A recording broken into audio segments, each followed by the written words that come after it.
तो भी लोग कैसे हो भाई। शॉर्ट्स बनाते बनाते इतनी गंदी आदत लग चुकी है कि ऐसा लग रहा है कि कितने बरसों बाद मैं बड़ा वीडियो बना रहा हूँ। आई नो इसको काम चोरी कहते हैं, बट शॉर्ट्स में अच्छे व्यूज आ रहे हैं तो उसके लिए थैंक यू। बट वैसे ही व्यूज तुम अगर बड़े वीडियोस में मुझे दे दो तो बहुत मजा आ जाएगा। एंड आई नो इसमें बहुत सारी मेरी गलती है क्योंकि मैं बहुत इरेलीवेंट हूँ बड़े वीडियोस को लेके। बट अभी इस टॉपिक पे बारे में बिल्कुल बात नहीं करेंगे। अभी उस टॉपिक पे बात करेंगे जिस टॉपिक में अभी सबसे ज्यादा चर्चे पे चल रहा है एनिमे कम्युनिटी में, जो कि सभी को पता है, which is demon slayer infinity castle movie. मैं बहुत पहले एक वीडियो में मैंने बोल के रखा था मैं इस मूवी को देखने जाऊंगा। एंड लिटरली इतने पहले वीडियो में बोला था कि मुझे याद तक नहीं मैंने कौन से वीडियो में मेंशन किया था इस चीज को। बट फाइनली चला गया। तो मैं एक ऐसा बंदा हूँ जो कि कोई भी प्लान करके नहीं करता, बट डीमन स्लेयर जो मूवी था मैंने बहुत दिन से ये प्लान करके रखा था कि ये मेरी फर्स्ट एनिमे मूवी होने वाली है जो कि मैं थिएटर्स में देखने वाला हूँ।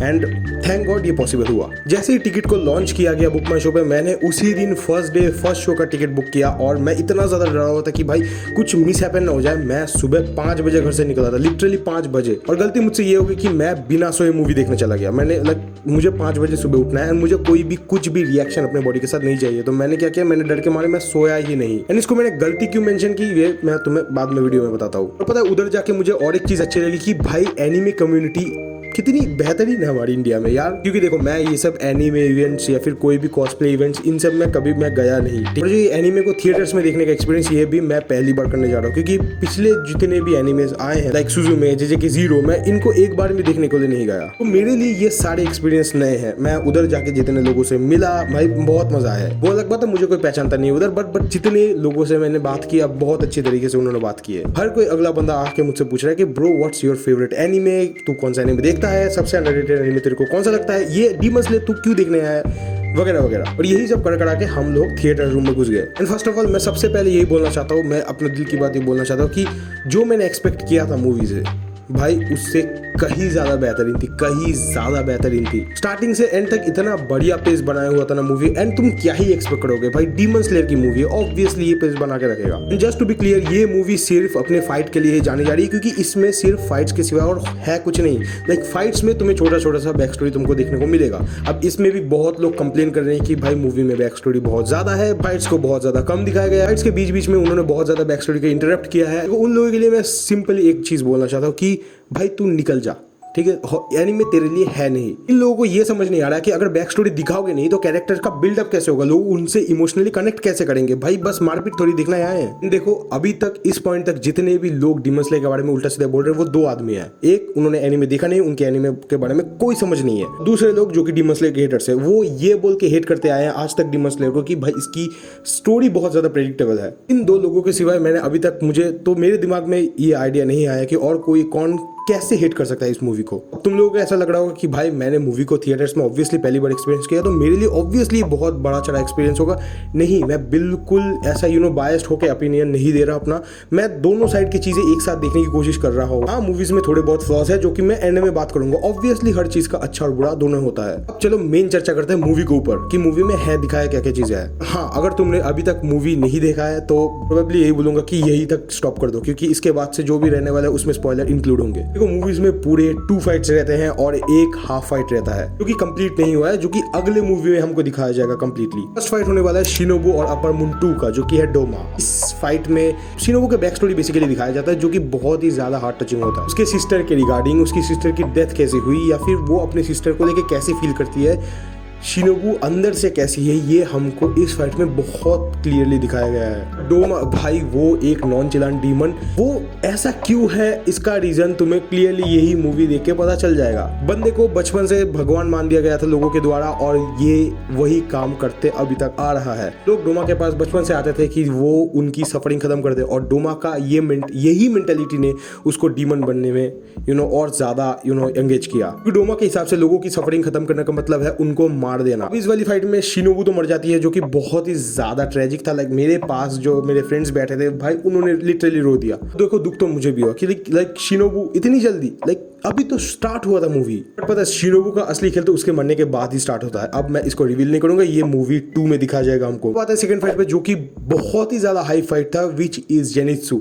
लोग जेनित्सु को इतना ज्यादा देखते थे कि भाई ये बंदा कितना ज्यादा जॉली है, चीयरफुल है, और उस कैरेक्टर से अचानक से एक बहुत ही सीरियस और कोल्ड हार्टेड कैरेक्टर, अचानक से ट्रांसफॉर्मेशन जेनित्सु का लोगों को उसने शॉक कर दिया था, और वही जेनित्सु हमको इधर दिखाया जाता है। जेनित्सु के लिए मैं एक ही बात बोलूंगा, भाई ये और वो रोंदू बच्चा नहीं रहा, ये बंदा मर्द बन चुका है। Like he is a man now. इधर जेनित्सु के साथ फाइट होता है अपर 6, जो कि है काइगा। उनका इधर अच्छा खासा फाइट होता है जिसमें जेनित्सु अच्छा खासा इंजोर हो जाता है, बट वो एंड में एक ऐसा मूव यूज करता है जो कि सभी को, मतलब पूरे हॉल को पागल कर देता है। लाइक मैं जिस हॉल में था वो हॉल तो पूरी चीख रही थी। एक मोमेंट पे जब भी जितना भी हाइप मोमेंट हो रहा था, भाई अच्छे खासे चीयर कर रहे थे लोग, और जिससे मोमेंट और ज्यादा बेहतरीन लग रहा था। जेनित्सु ने खुद का एक 7th फॉर्म इन्वेंट कर लिया था, जो कि बहुत ही ज्यादा कूल था। लाइक उसने खुद से वो फॉर्म इन्वेंट किया था, जो कि काइगाकू का मरने का रीजन बनता है। यहाँ तक आते आते फर्स्ट इंटरवल हो जाता है। लाइक ये पहला पार्ट है इंटरवल का। याद करो जो मैंने पहले बोला था, मैं बिना सोए इस मूवी को सुबह के 5 बजे देखने गया था, जो कि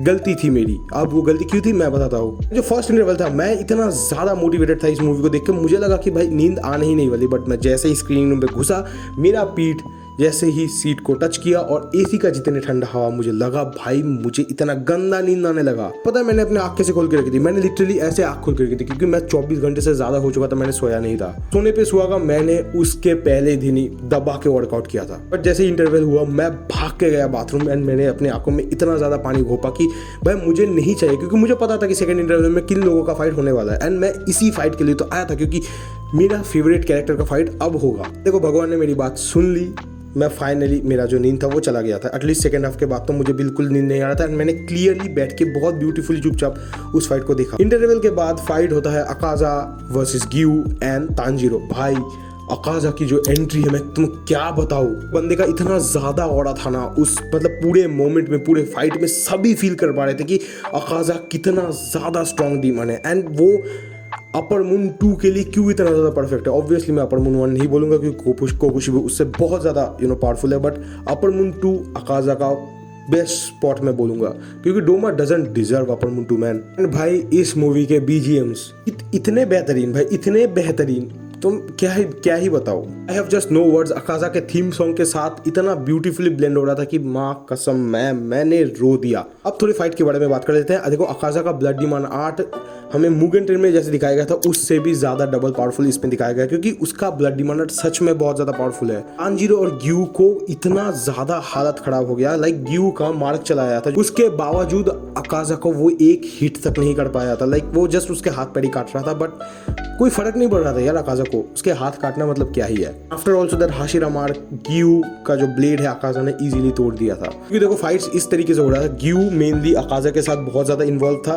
तांजीरो छोटा मोटा टाइम बार बार आ रहा था, और बार बार अकाजा उसको पीट के अलग कर दे रहा था, ठीक है, क्योंकि तांजीरो मोस्टली उनका स्पीड जो है वो उतना ज्यादा मैचअप नहीं कर पा रहा था। तांजीरो ने इधर जो सबसे ज्यादा काम किया वो है ऑब्जर्वेशन। उसने अकाजा को ऑब्जर्व किया, उसने ये चीज फाइंड आउट किया कि अकाजा का ब्लड डिमांड आर्ट ऐसा किस चीज पे काम करता है जो कि उसका ब्लड डिमांड इतना ज्यादा परफेक्ट है। लाइक वो हर एक अटैक को कैसे डॉज कर पाता है, लाइक ब्लाइंड स्पॉट से भी जो अटैक हो रहा है वो इसको इजीली डॉज कर पा रहा है, और सामने से तो भाई कोई बात ही नहीं है उसकी। ऐसे करते करते उसको इनोसके और अपने डैड की एक इमेज, जो पहले पास्ट की इमेज है, वो वापस से दिमाग में रिकॉल होता है। And after that Tanjiro started seeing the transparent world, वही वर्ल्ड जो कोकोशिबो और गियो में ये सब लोग बड़े बड़े हाशिरा देख पाते। आफ्टर दैट तांजीरो ने अकाजा का सर काट दिया, बट फिर भी अकाजा हार मानने के लिए तैयार नहीं है, क्योंकि भाई बंदे में जिद है, बंदे का ईगो इतना ज्यादा है कि भाई उसका शरीर भी अगर खत्म हो जाए, उसका एक जो ब्लड सेल है वो भी अपने जिद पे अटा रहेगा कि भाई मैं हूँ स्ट्रॉन्गेस्ट, मैं हारने नहीं वाला। इधर ही जो मूवी का मेन पार्ट है विच इज अकाजा's बैक स्टोरी, जो कि इतना ज्यादा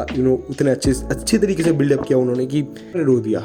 कौन नहीं रोता भाई, कि मतलब क्या ही बोलूं। यही था पूरे मूवी में, और भी बहुत सीन्स थे, बाकी कैरेक्टर्स को भी दिखाया गया है, बट उनको ज़्यादा टाइम नहीं दिया, क्योंकि ऑब्वियसली ये इन तीनों फाइट्स को उन्हें दिखाना था, और इन कैरेक्टर्स को स्पेशली उनको इस मूवी में हाईलाइट करना था। बाकी कैरेक्टर्स के लिए बाकी 2 मूवीज़ है जो कि 2027 में आने वाली है और 2029 में।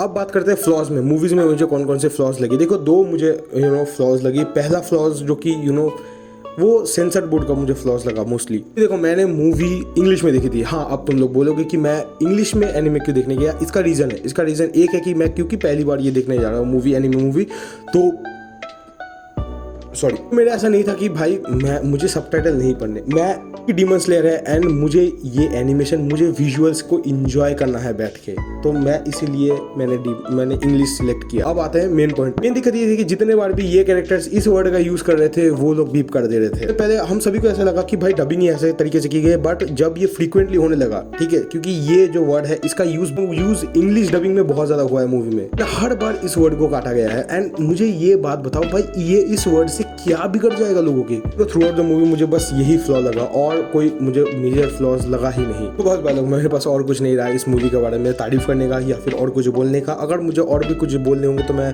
दूसरी किसी वीडियो में बोल दूंगा। अब तक मेरा रिव्यू यही रहा। चलो मिलते हैं किसी next video next anime video के लिए, तब तक के लिए बाय।